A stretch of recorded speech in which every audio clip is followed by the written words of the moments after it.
ρώτησα στο Αθόρυβο κατά τη διάρκεια της εκδήλωσης.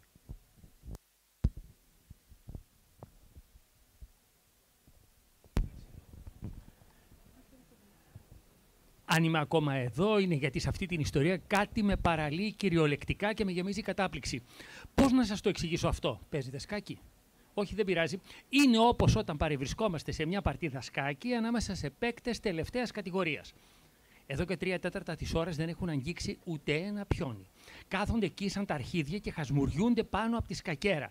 Και εσείς επίσης κάθεστε εκεί, ακόμα πιο αρχίδια από αυτούς. Βιδωμένος επί τόπου. Απειβδισμένος μες στη βαρεμάρα, κουρασμένος, μαγεμένος από την τόση βλακεία. Μέχρι τη στιγμή που δεν αντέχετε άλλο, τότε λοιπόν τους λέτε: «Μα κάντε αυτό, κάντε εκείνο, τι περιμένετε? Κάντε αυτό και τελείωσε, να μπορέσουμε να πάμε για ύπνο». Είναι ασυγχώρητο, είναι αντίθετο προς τους βασικούς κανόνες καλής συμπεριφοράς. Δεν τους γνωρίζετε καν τους τύπους. Αλλά αυτό πια ξεπερνάει τα όρια σας. Ή θα το κάνουν ή θα βαρέσετε νευρική κρίση. Ορίστε πάνω κάτω τι μου συμβαίνει. Μουτάτης μουτάντης βεβαίως. Με πιάνετε? Η ζωή, ο θάνατος, η ελευθερία, όλο το τρέμουλο και τα φθαρμένα γυαλάκια για να δείξουμε πως δεν τα τρώμε εμείς τα μεγάλα λόγια και οι σιωπές χωρίς ουσία και οι κινήσεις του παράλυτου για να φανεί ότι δεν είναι αυτό. Όχι, έτσι λέγεται, μα δεν είναι έτσι, είναι άλλο πράγμα. Τελείως άλλο πράγμα. Τι τα θέλετε? Η γλώσσα δεν είναι φτιαγμένη για να εκφράζει τέτοια πράγματα. Ας σωπάσουμε λοιπόν. Εδώς. Καλησπέρα. Πάμε να ξαπλώσουμε. Καλησπέρα. Πριν ξαπλώσουμε, για την επόμενη ώρα θα παρουσιάσουμε ένα project καταστατικό των εκδόσεων Oblique. Είμαστε ένας μικρός νέος εκδοτικός οίκος με έδρα τη Θεσσαλονίκη που ένας από τους λόγους που δημιουργήθηκε ήταν και αυτά που θα πούμε σήμερα. Ακούσαμε δύο αποσπάσματα από τον Γιώργο του Φράγκογλου, ευχαριστούμε πάρα πολύ, από την Ελευθερία, που ήταν το πρώτο θεατρικό έργο που έγραψε ο Μπέκετ στα γαλλικά, Σάμιουελ Μπέκετ λοιπόν, όταν έφυγε από το Δουβλίνο και πήγε στο Παρίσι για να κάνει ένα διδακτορικό για τον Μπρούστ, το οποίο δεν τελείωσε ποτέ, αλλά μπήκε στον κύκλο του Τζόις εκεί και σε όλων των υπόλοιπων τότε σουρεαλιστών, υποτίθεται και στην τέχνη και στη λογοτεχνία, αν και εκείνος ήταν εκτός κατηγοριών. Οπότε στην διαδικασία της εκμάθησης και της εξάσκησης των γαλλικών του έγραψε το θεατρικό αυτό, το οποίο είχε ξαναβγεί, είχε κακοπέσει, είχε κακοτύχει πάρα πολύ σε μια ελληνική μετάφραση παλιότερα, γιατί δεν το είχαν μεταφράσει από τα γαλλικά στα οποία το έγραψε, που ήταν και τα περίεργα, κακά γαλλικά του, της πρώτης περίοδου που ήταν στο Παρίσι. Αλλά αυτό έχει μια σημασία, να μην τα ωρεοποιήσουμε. Και το είχαν μεταφράσει στην Ελλάδα από έναν άσχετο με τη λογοτεχνία εκδοτικό οίκο από τα αγγλικά. Επομένως, ας πούμε ότι ήταν ως μη γενόμενη εκείνη η έκδοση της Ελευθερίας του Μπέκετ στα ελληνικά. Ας πούμε ότι είναι η πρώτη πραγματική έκδοση του πρώτου θεατρικού του Μπέκετ στα γαλλικά, από τα γαλλικά στα ελληνικά. Και το project μας λοιπόν είναι ακριβώς να βγάλουμε ανέκδοτα είτε στα ελληνικά είτε και γενικώς αδημοσίευτα έργα του Μπέκετ σε όποια από τις δύο γλώσσες και αν τα είχε γράψει, γιατί έγραφε γαλλικά και τα μετέφραζε στα αγγλικά και έγραφε αγγλικά και τα μετέφραζε στα γαλλικά. Κάποια τα μετέφραζε και στα γερμανικά ή έγραφε κατευθείαν στα γερμανικά, αλλά οι δύο κύριες γλώσσες του, και είναι φαινόμενο αυτομετάφρασης, ήταν τα αγγλικά και τα γαλλικά. Αυτά όλα, έτσι, τα πιο θεωρητικά, φιλολογικά, θα μας τα εξηγήσει πολύ, πολύ καλύτερα ή και ό,τι άλλο θέλει ο Βασίλης Παπαγεωργίου σε λίγο. Εγώ λοιπόν λέω ότι αυτό είναι το, ακούσαμε αποσπάσματα από την Ελευθερία, το πρώτο θεατρικό του Μπέκετ που έγραψε στα γαλλικά. Και είναι το πρώτο βιβλίο που βγάλαμε στο project αυτό των Oblique Editions, το οποίο θα περιλαμβάνει 10 βιβλία του Beckett.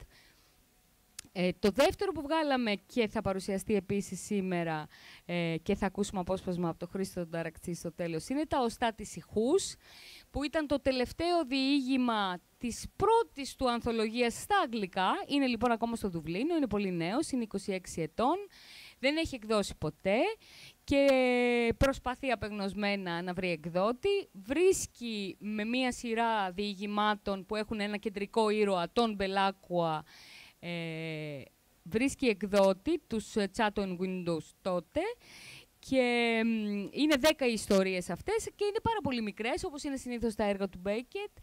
Οπότε ο εκδότης του ζητάει να γράψει άλλη μια ιστορία, έτσι ώστε το βιβλίο να είναι αρκετά πιασάρικο και να μπορεί να το τιμολογήσουν στα 7 σελήνια. Όμως στη διαδικασία της πορείας των ιστοριών μέσα στην ανθολογία, ο Μπελάκουα τον έχει σκοτώσει ο Beckett, έχει πεθάνει στην πρώτη τελευταία ιστορία, τον έχουν θάψει στην τελευταία ιστορία και δεν ξέρει τι να περιλαμβάνει η επόμενη ιστορία που θα γράψει για να κάνει το βιβλίο πιο μεγάλο. Επομένως σκέφτεται τώρα να βάλω μία έξτρα ιστορία ενδιάμεσα ή να τον αναστήσω.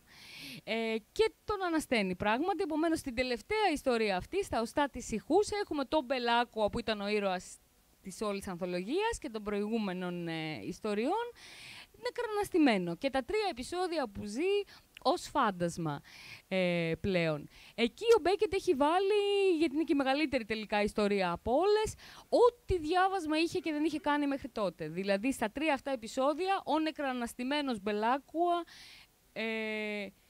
μιλάει με μία πόρνη στην αρχή, με έναν κτηματία άκληρο στο δεύτερο επεισόδιο και με τον νεκροθάφτη του στο τρίτο, με ατάκες από όλα τα διαβάσματά του. Φιλοσοφίες, κλασικούς λογοτέχνες, αρχαίους, Λατίνους, Άγγλους, Γάλλους κτλ.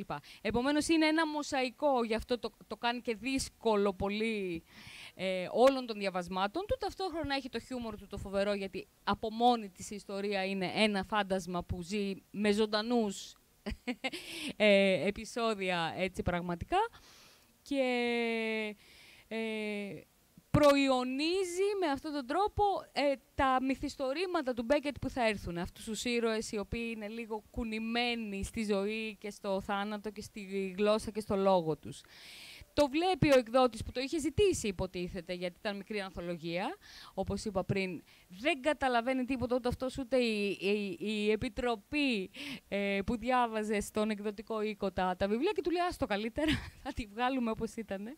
Οπότε το παίρνει, το κρύβει και δεν ξαναβγαίνει ποτέ. Έχουμε λοιπόν μια τέτοια περίπτωση απόρριψης από εκδότη που ο Beckett θυμώνει, μουτρώνει, το έχουμε και στα γραμματά του, έτσι, τα γράφουμε στο επίμετρο αυτά. Για κάθε βιβλίο της σειράς αυτής έχουμε και ένα μικρό επιμετράκι που δίνεται μαζί δωρεάν, που είναι μικρό, αλλά είναι σαν μίνι διδακτορικό, με την έρευνα και την εξήγηση αυτών που έχουμε κάνει. Αυτό είναι για τα οστά της ηχούς και έχουμε και αυτό εδώ για την ελευθερία. Αυτά πηγαίνουν μαζί με τα βιβλία.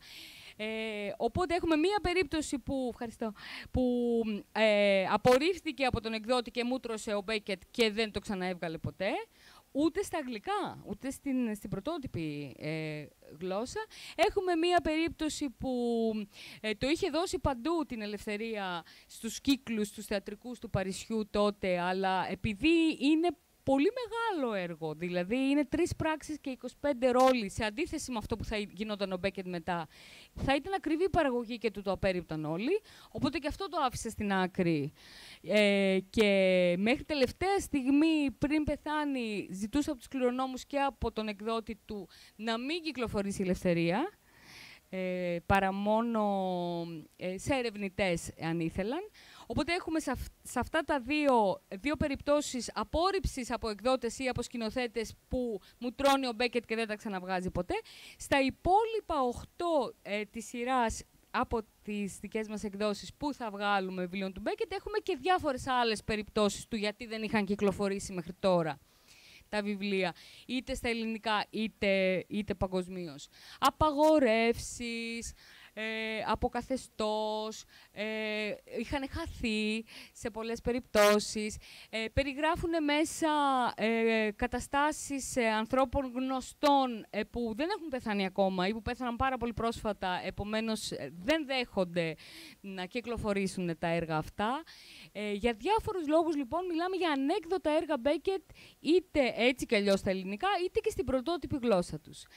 Γαλλικά, λοιπόν, πρώτο θεατρικό Ελευθερία. Ο Στάτης Ηχούς, τελευταίο διήγημα από την πρώτη του συλλογή διηγημάτων στα αγγλικά. Τα υπόλοιπα 8 βιβλία, για να μην σας λέω τίτλους τώρα που δεν γνωρίζετε, τα περιγράφουμε στο επίμετρο ποια θα είναι. Είναι πολύ γενικά ένα θεατρικό που είχε γράψει στα αγγλικά όταν ήταν ακόμη στο Trinity College ως φοιτητής, για τη ζωή του Σάμιουελ Τζόνσον, τον οποίο λάτρευε. Ποιητή και βιογράφο, ο ποιητής και βιογράφος Σάμιουελ Τζόνσον, οπότε ένα θεατρικό ακόμα, το Human Wishes, μια διασκευή του Κορνίλιου, του Σιντ του Κορνίλιου, με την οποία πήραζε όλο το κατεστημένο έτσι, στην Ιρλανδία της εποχής, και στο πανεπιστήμιο και στην κοινωνία και στην πολιτική. Τα ποίηματά του, τα ανέκδοτα ποίηματά του, μιλάμε για εξαιρετικό ποιητή και δεν το γνωρίζουμε αρκετά αυτό. Τα γράμματά του, έχουμε 4 τόμους επιστολών. Ο τελευταίος τόμος βγήκε στα αγγλικά και στα γαλλικά πριν από ούτε 1 χρόνο. Επομένως είναι και στο εξωτερικό τελευταίες δουλειές αυτές. Και 3-4 ακόμα μικρά κείμενα σχετικά που ίσως τα βάλουμε και σε ένα, δεν το ξέρουμε ακόμα, είναι in progress η φάση όλη, ίσως τα βάλουμε και σε ένα βιβλίο, τα οποία περιλαμβάνονται, έχουν εκδοθεί δηλαδή μια φορά, αλλά σε ένα περιοδικό, σαν ανθολογία περιοδικό που λέγεται Disjecta, που είχε κάνει μια ακαδημαϊκός και είχε μαζέψει ακριβώς ανέκδοτα κείμενα του Μπέκετ. Αυτή είναι η πρόθεση, αυτός είναι ο σκοπός. Ο λόγος για τον οποίο το κάνουμε αυτό, πέρα από το ότι εγώ έκανα το διδακτορικό μου στον Μπέκετ, είμαι ψυχολόγος, παιδοψυχολόγος. Στη Γαλλία ανακάλυψα κάποια στιγμή αυτή την περίεργη φιγούρα που υπάρχει ή δεν υπάρχει του παιδιού στον Μπέκετ. Οπότε έκανα ένα διδακτορικό για αυτόν και μπήκα στο manuscript project του Μπέκετ. Έχουμε ψηφιοποιήσει όλα του τα χειρόγραφα, ακόμα και τις σημειώσεις των βιβλίων που εκείνος διάβαζε. Είμαι σε αυτό το project. Έχω κάτσει τη βιβλιοθήκη του, δηλαδή στο διαμέρισμά του στο Παρίσι και στο σπίτι του που γεννήθηκε στο Foxrock στο Δουβλίνο, και τα έχουμε καταγράψει όλα αυτά. Κατάλαβα λοιπόν μέσα από όλη αυτή τη διαδικασία και φυσικά έχω διαβάσει όλα τα κείμενα που έχουν δημοσιευτεί, άρα τα δημοσίευτα, τις σημειώσεις και τα δημοσιευμένα. Κατάλαβα μέσα από όλα αυτά ότι ο τρόπος με τον οποίο έχει μεταφραστεί στην Ελλάδα, επειδή για πολλούς και διάφορους κακούς λόγους θεωρούμε ότι ποιος μωρέ τώρα θα ασχοληθεί με το πώς τον έχουμε μεταφράσει στα ελληνικά. Ποιος θα ασχοληθεί με το αν υπάρχουν δικαιώματα για να τον μεταφράσουμε στα ελληνικά. Είναι εκτός μπεκετικού χάρτη, τέλος πάντων, η ελληνική γλώσσα και η Ελλάδα. Ο τρόπος λοιπόν με τον οποίο έχει γίνει και ουσιαστικά η μετάφρασή του εδώ, αλλά και τον έχουμε προσλάβει έτσι λίγο θεσμικά, από καθηγητές, από σκηνοθέτες, από ηθοποιούς, δεν έχει καμία σχέση με αυτό που ήταν εκείνος και ποια είμαι εγώ που θα πω ποιος ήταν εκείνος, με αυτό που ήθελε εκείνος. Το λέει πάρα πολύ ρητά, συνεχώς, από την πρώτη στιγμή που έγραψε μέχρι όταν πέθανε, ήταν το μόνο πράγμα που δεν άλλαξε. Πώς ήθελε εκείνος. Με βάση λοιπόν αυτά, πώς ήθελε εκείνος και τις αλλαγές στην πορεία, στη φόρμα, όχι στην ουσία όμως, αποφασίσαμε να ξαναδούμε και να ξαναδώσουμε τον Μπέκετ από τα πρώιμα έργα και σε όλη του την πορεία, μέχρι τα κλασικά του. Αν τελειώσουμε από αυτό το project, νομίζω ότι θα περάσουμε κάποια στιγμή, αλλά θέλουμε να τα έχετε διαβάσει αυτά έτσι και να τον έχετε ξαναδεί, θα περάσουμε και στα κλασικά. Όμως αυτή θέλουμε να είναι, αν γίνεται, η πορεία. Να μην ξαναπάμε στα κλασικά και στα γνωστά, να τον ξαναπιάσουμε από την αρχή και ίσως επιστρέψουμε στα γνωστά με άλλη ματιά τελικά. έχουν γράψει πάρα πολύ για τον Μπέκετ, έχουν μεταφράσει πάρα πολύ τον Μπέκετ, αναρωτιούνται πάρα πολύ για τον Μπέκετ. Τα διδακτορικά που έχουν γίνει για τον Μπέκετ είναι τόμοι, ενώ τα δικά του έργα είναι ελάχιστα. Τον έχουν συγκρίνει και συνδυάσει και εδώ σου κάνω πάσα, με οποιονδήποτε έχει γράψει ποτέ, από φιλόσοφο μέχρι καλλιτέχνη μέχρι μουσικό, Μπέκετ και Χέγγελ, Μπέκετ και Μότσαρτ, Μπέκετ και Τζόις, και τα λοιπά, και τα λοιπά, και τα λοιπά, το οποίο είναι τελείως λάθος να γίνεται. Με ποια έννοια? Πάλι δεν το λέω εμείς είμαστε σωστοί και οι άλλοι είναι λάθος. Μπορείς να πεις ό,τι θέλεις αν βάλεις δίπλα οποιονδήποτε με οποιονδήποτε. Και τι έχεις πει τελικά? Επομένως, αυτή η φλιαρία έτσι, και η θεσμική φλιαρία για τον Μπέκετ, νομίζω ότι πρέπει να σταματήσει και να τον ξαναδούμε και να τον ξαναδιαβάσουμε. Έχει πάρα πολύ ενδιαφέρον δηλαδή με αυτόν τον τρόπο. Είναι λοιπόν και λίγο ανασκαφή και λίγο αποκάλυψη τέτοιου τύπου. Και το τελευταίο, έτσι, πριν ακούσουμε το δεύτερο απόσπασμα και πριν περάσουμε στον ομιλητή μας και στο τρίτο και τελευταίο απόσπασμα, να πω ότι όσοι αναρωτιούνται για το πώς μεταφράζεται ο Μπέκετ, γιατί υπάρχει ένα τέτοιο θέμα, νομίζω ότι δεν τον έχουν διαβάσει όλον. Έχουν προσπαθήσει να μεταφράσουν ένα κομμάτι του. Και γενικώς όταν ασχολούμαστε με τέτοια μεγέθη και τέτοια έργα ζωής, δεν μπορούμε να μεταφράζουμε και λίγο Μπέρνχαρντ και λίγο Παζολίνι και λίγο Μπέκετ και λίγο... Δεν ξέρω. Πρέπει να τον έχουμε διαβάσει όλον για να δούμε εκείνος πώς θα ήθελε κάθε κομμάτι του να μεταφραστεί. Αυτή δεν είναι δικιά μου ιδέα, είναι σπινοζική. Όποιος αφιερώνεται στη μετάφραση του έργου ενός τόσο σπουδαίου συγγραφέα, δημιουργού, αφιερώνει τη ζωή του. Επομένως, μετά δεν έχει απορίες για το πώς πρέπει να μεταφραστεί, τις λύνει όλες και τις απαντάει όλες ο δημιουργός. Ξαναρχόμαστε. Όσο για σας δεν έχω τίποτα άλλο να σας πω. Έχω δει ερασιτέχνες και ερασιτέχνες, αλλά ποτέ κανέναν τόσο κακό όσο εσείς. Ούτε κι αν το παίρνατε κατάκαρδα που σας λιδωρούν, δεν θα μπορούσατε να βελτιωθείτε. Σας βάζουμε τις απαντήσεις στο στόμα και εσείς ξεφουρνίζετε τα τελείως αντίθετα. Δεν έχετε πια συναισθήματα για τη μητέρα σας. Όχι. Ούτε για τη μνηστή σας. Όχι. Ούτε για κανέναν. Όχι. Μόνο για σας. Ούτε. Μα τι είναι αυτές οι μαλακίες? Χρειάζεται συναίσθημα, για όνομα του Θεού. Αφού φυσικά και αγαπάτε τη μητέρα σας. Αφού φυσικά και αγαπάτε τη μνηστή σας. Αφού έχετε υποχρεώσεις απέναντι στον εαυτό σας, στο έργο σας, στην επιστήμη, στο κόμμα, που ξέρω κι εγώ, που σας κάνουν ένα ξεχωριστό άνθρωπο, ένα πλάσμα εξαιρετικό, που σας απαγορεύουν τους τρυφερούς δεσμούς με την οικογένεια, με το πάθος, σας βάζουν μια μάσκα από σελοφάν. Συναίσθημα. Συναίσθημα και μετά περάσετε πέρα. Να τι πρέπει. Όλα να τα θυσιάσετε στις αιμονές, στα ιερά και όσια. Εκεί αρχίζετε τότε να ζείτε. Κανείς δεν θέλει πια να σας λιντσάρει. Είστε ο καημένος ο νεαρός, ο ηρωικός νεαρός.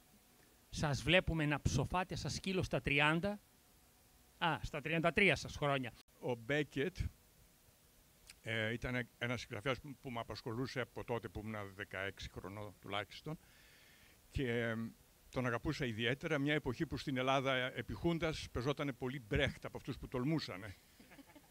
Και ο Μπέκετ αδιαφορούσαν για τον Μπέκετ. Και για μένα ήταν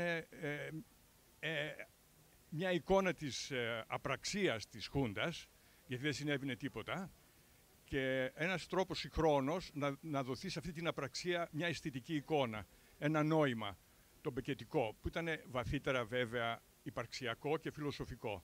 Και αργότερα εστίασα στον φιλοσοφικό Μπέκετ, που είναι ο Μπέκετ που άρχισε να γράφει στα γαλλικά μετά το Δεύτερο Παγκόσμιο Πόλεμο.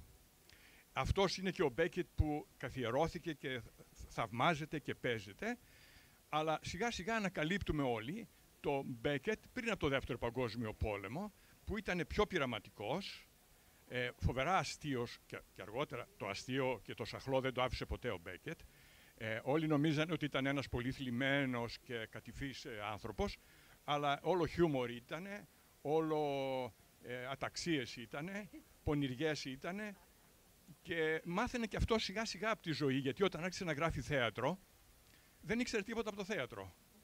Και ήταν πολύ αυστηρός με τις σκηνικές οδηγίες. Έλεγε, ας πούμε, ότι 5 δευτερόλεπτα κρατάει αυτό, 3 δευτερόλεπτα θα κρατήσει εκείνο, αυτή η κίνηση των ηθοποιών, το φως θα πέφτει άλλα 3 δευτερόλεπτα, η μουσική θα ακουστεί έτσι. Όσο έγραφε, τόσο έκανε τα έργα του και πιο μινιμαλιστικά. Ώσπου φτάνουμε στο έργο Αναπνοή, που είναι 35 λεπτά, και, ναι, δευτερόλεπτα, συγγνώμη, ακριβώς, είναι τόσο μινιμαλιστικό, που δεν έχει χαρακτήρες στη σκηνή, δεν έχει ανθρώπους, δεν έχει ανθρώπινο σώμα.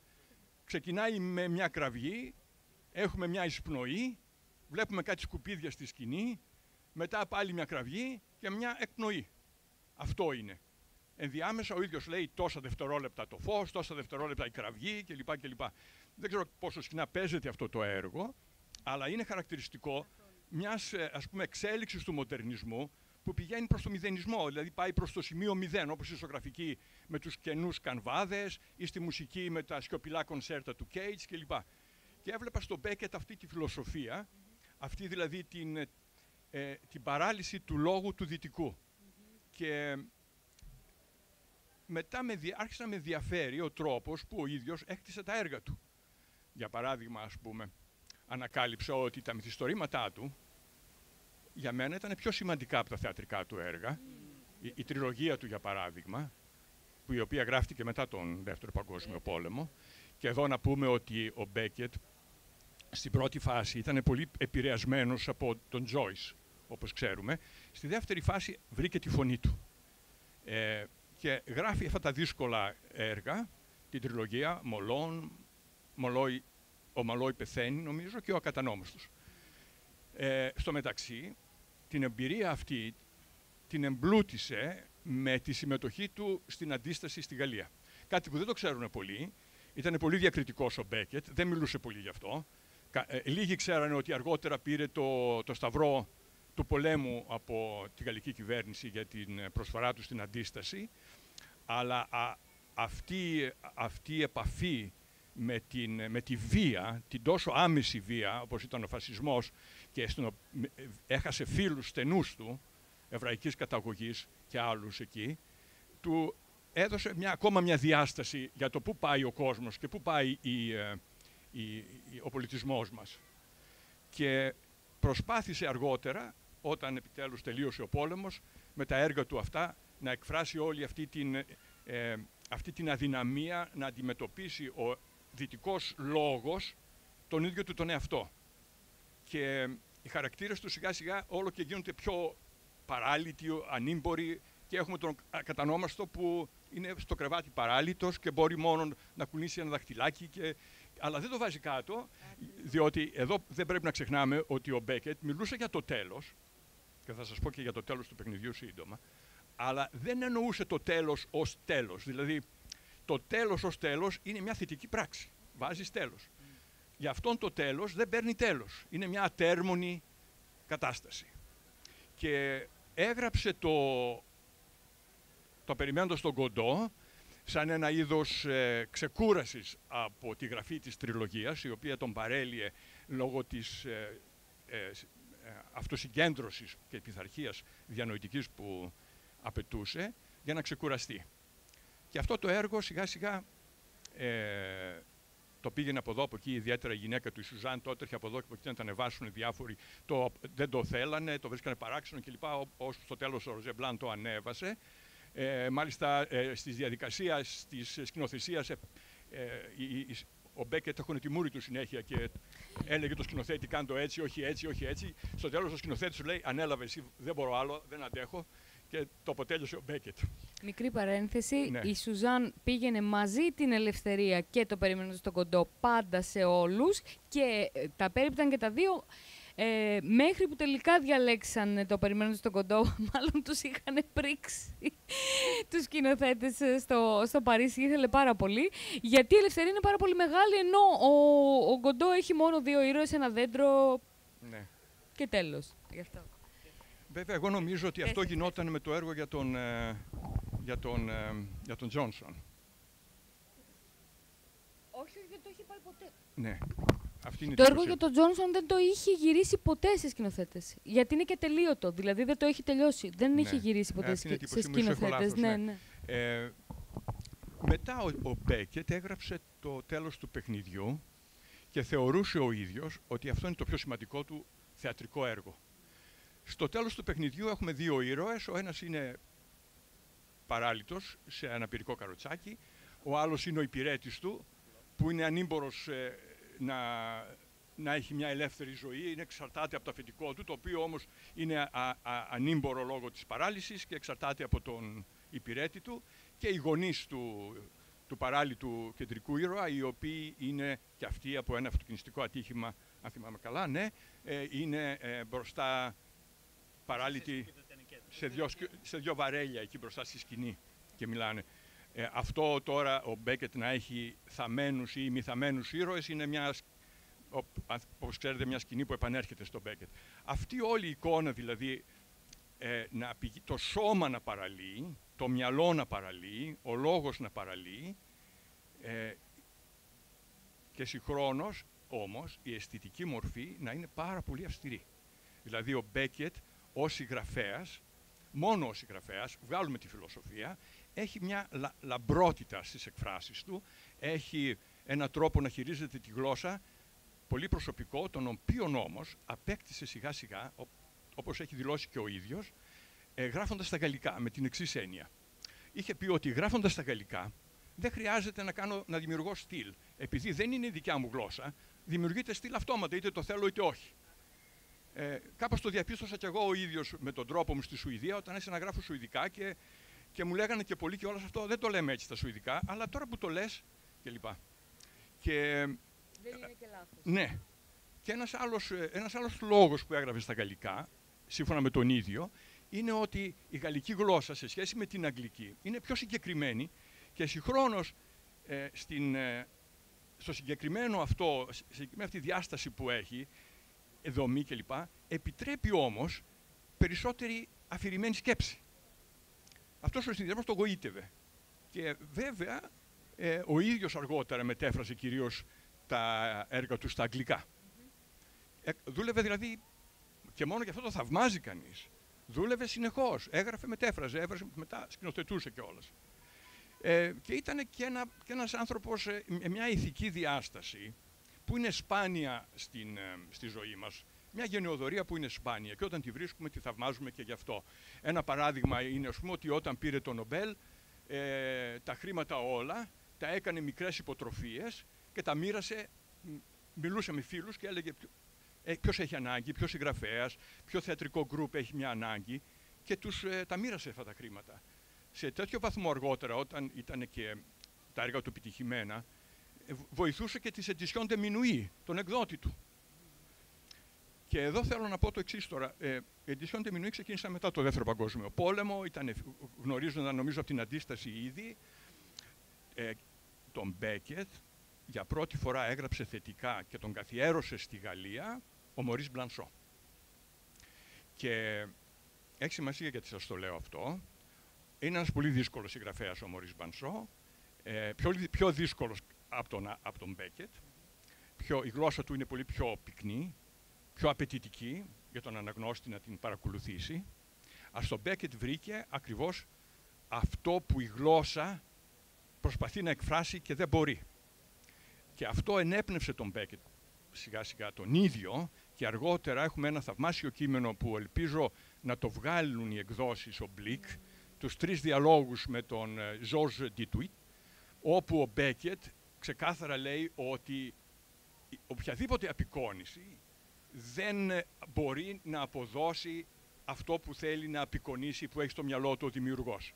Που είναι βέβαια και η βάση της σκέψης του Μπλανσό και των φιλοσόφων των Γάλλων που ο Μπλανσό ενέπνευσε, όπως ο Ντελέζ, ο Ντεριντά, ο Λιωτάρ και άλλοι. Και γι' αυτό σας λέω, υπάρχει αυτή η φιλοσοφική διάσταση στο έργο που πέραν δηλαδή από τη καθαρά λογοτεχνική, υπάρχει στη γραφή του Μπέκετ. Και νομίζω γι' αυτό τον αγαπάμε και τον εκτιμούμε τόσο πολύ. Δεν είναι απλώς το ότι έχει χιούμορ ή ότι έχει μια τραγωδία, τραγική διάσταση της ζωής. Είναι το τι είναι το τραγικό στο Μπέκετ. Και το τραγικό στο Μπέκετ είναι δηλαδή ότι ο λόγος δεν μπορεί να μας εξηγήσει την ύπαρξη, δεν μπορεί να χρησιμοποιηθεί ως εξουσία, αλλά είμαστε αναγκασμένοι να τον χρησιμοποιούμε και κάτω από τα πόδια μας δεν υπάρχει έδαφος σταθερό, αλλά η άβυσσος η ίδια. Αυτή είναι για μένα η τραγική διάσταση στο έργο του Μπέκετ.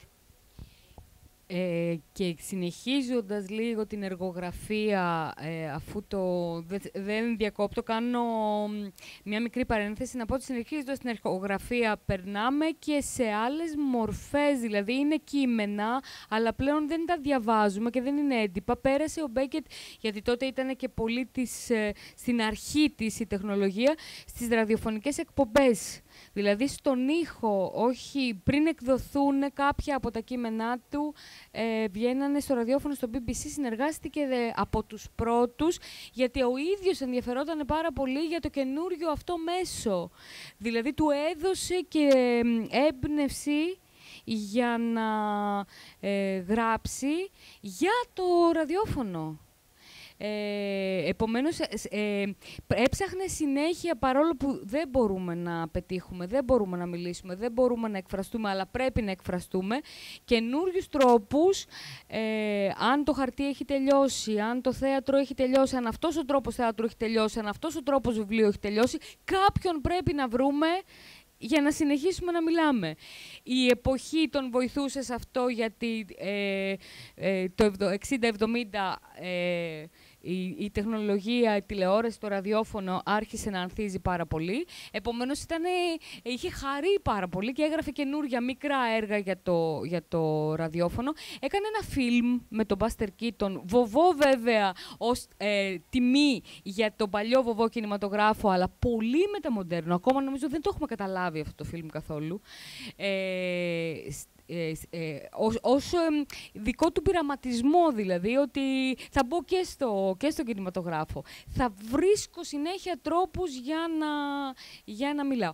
Στα ενδιάμεσα από όλα αυτά, βιογραφικά και εργογραφικά, υπήρχαν και πάρα πολλά πεταμένα πράγματα στις ασκήσεις του, δηλαδή, τα οποία θεωρούμε πολύ σημαντικά, γιατί δείχνουν ακριβώς τις μεταβάσεις του, είτε γλωσσικές, είτε στη φόρμα, είτε στο είδος έκφρασης, που είναι αυτά που θα βγάλουμε. Γι' αυτό το λόγο. Δεν σε διακόπτω. Ναι, έχεις ολοκληρώσει. Ακούμε και ένα ακόμα απόσπασμα, το οποίο θα είναι από τα οστά της ηχούς αυτή τη στιγμή, αυτή τη φορά. Και στο τέλος της συζήτηση και από όλους μας και από εσάς.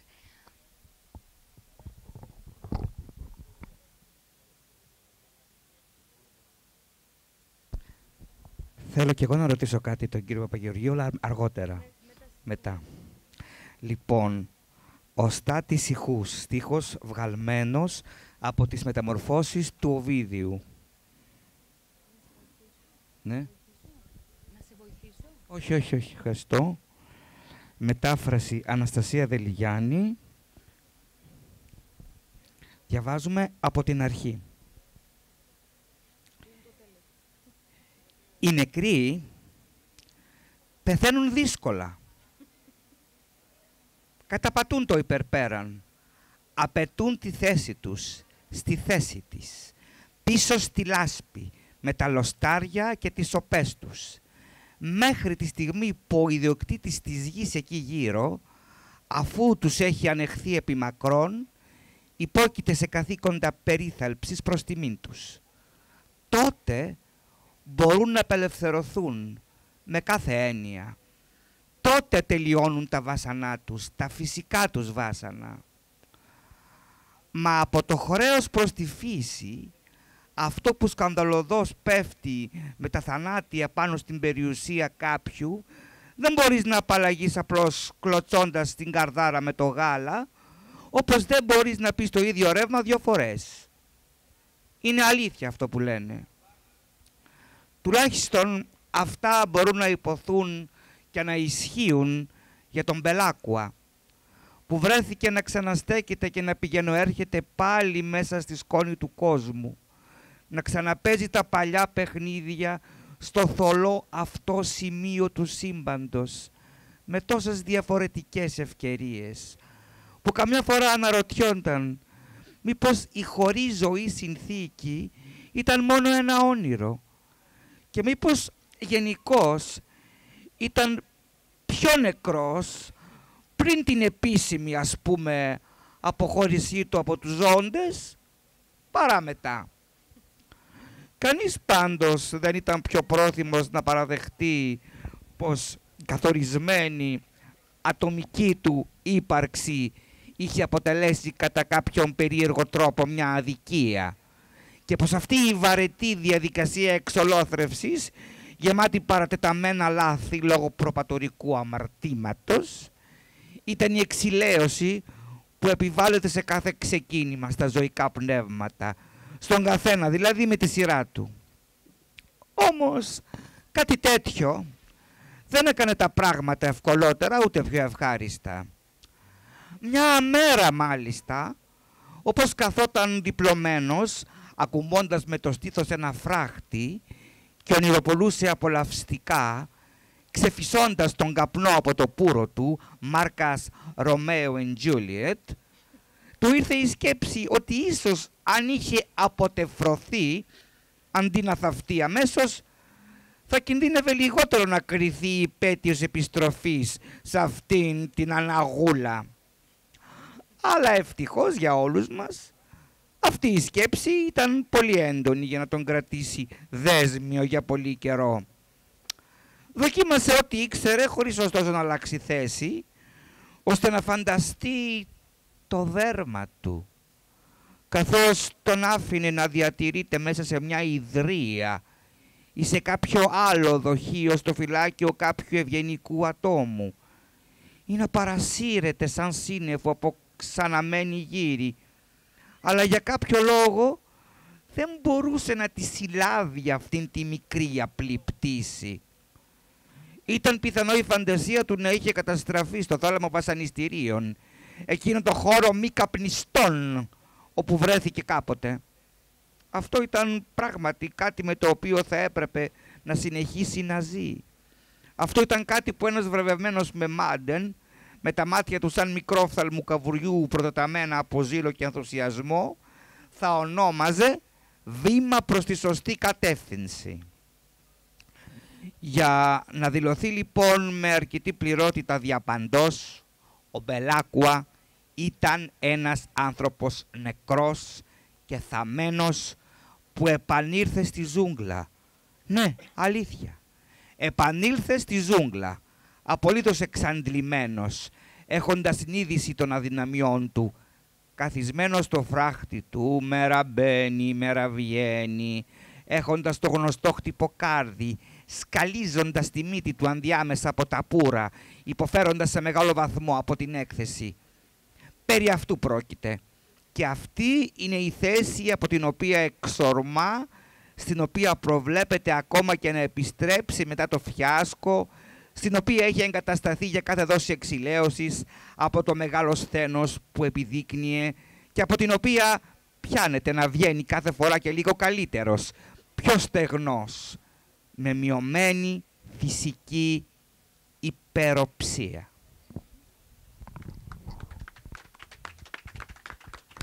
Ευχαριστούμε και τον Χρήστο Νταρακτσή για την ανάγνωση. Να πω ένα τελευταίο σχόλιο εγώ, όποιος άλλος από τους ομιλητές από το πάνελ θέλει να μιλήσει και μετά εσείς. Τα ξαναθυμάμαι και ακούγοντας, έτσι, δεν έχω, είναι τόσο μέσα και τόσο η δουλειά έχει γίνει που δεν είναι προετοιμασμένο τίποτα απόλυτα και όλα είναι σε εξέλιξη.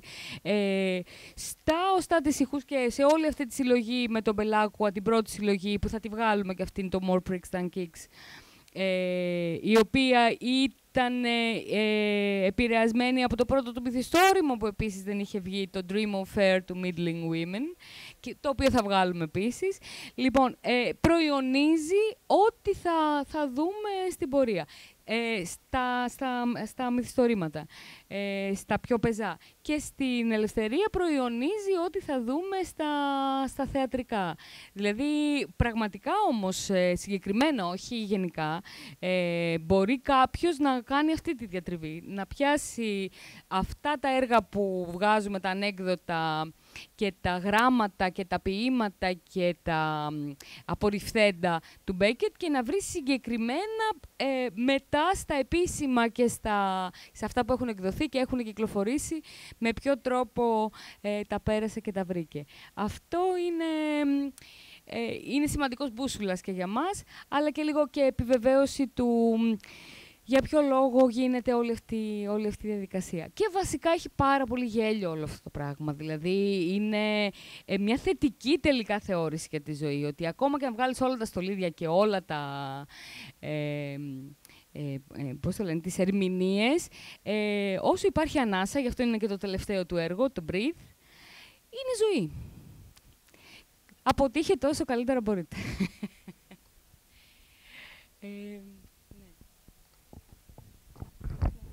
Να ρωτήσω κάτω τον κύριο Παπαγεωργίου που τον έχουμε εδώ, είναι ευκαιρία.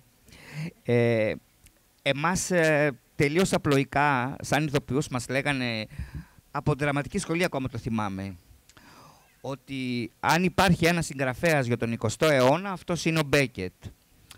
Ενθενίζεστε αυτή την άποψη, μπορείτε να μας πείτε κάτι γι' αυτό ή τη βρίσκετε λίγο άδικη για κάποιους άλλους?